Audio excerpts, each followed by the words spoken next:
19ஆம் மற்றும் 20ஆம் நூற்றாண்டின் தொடக்கத்தில் ஒரு மன்னர் தன் இடுப்பில் தொங்கும் தங்கச் சங்கிலியால் எந்த பிராண்ட் கடிகாரத்தை வைத்திருக்கிறார் என்பதை வைத்தே அவரது அந்தஸ்து அளவிடப்பட்டது.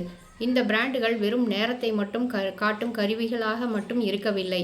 அவை மன்னர்களின் அகங்காரத்தையும் திருப்திப்படுத்தும் கலைப்பொருளாகவே இருந்தன. கடிகாரத்தின் உள்ளே இருக்கும் சிக்கலான இயந்திர அமைப்புகளை விட அதன் வெளியே பதிக்கப்பட்ட நவரத்தினங்களும் மன்னரின் உருவப்படம் வரையப்பட்ட வண்ண எனாமலால் வேலைப்பாடுகளுமே அதிகம் ரசிக்கப்பட்டன. இதுவே அந்த நுட்பமான வீழ்ச்சியின் புள்ளி. ஆங்கிலேயர்கள் கடிகாரத்தின் துல்லியத்தை தங்கள் அதிகாரத்தை பலப்படுத்தும் பயன்படுத்திய போது இந்திய மன்னர்கள் அதன் அலங்காரத்தில் மூழ்கி போயினர்.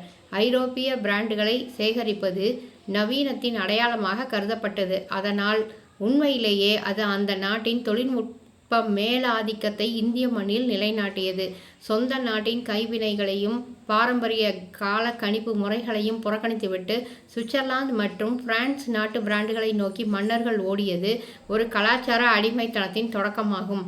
ஒவ்வொரு முறையும் ஒரு மன்னர் ஒரு விலை உயர்ந்த கடிகாரத்தை முன்பதிவு செய்யும் பொழுது அது பெரும் தொகையானது இந்திய கருவூலத்திலிருந்து வெளியேறி ஐரோப்பிய சந்தைகளுக்கு சென்றடைந்தது.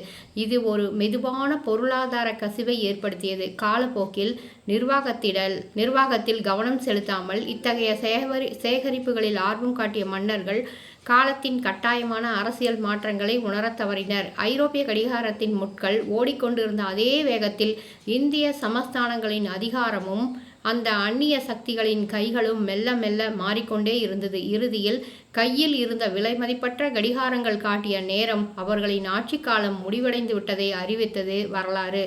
எனவே அரசியல்வாதிகள் இந்த சொகுசு கடிகாரத்தின் பக்கம் தலை வைத்தே படுக்கக்கூடாது. சொகுசு கைகடிகார கேடலாக கொண்டு வரும் விற்பனை பிரதிநிதிகளை அவர்கள் சந்திக்காமல் பேராசைப்படாமல் நிச்சயம்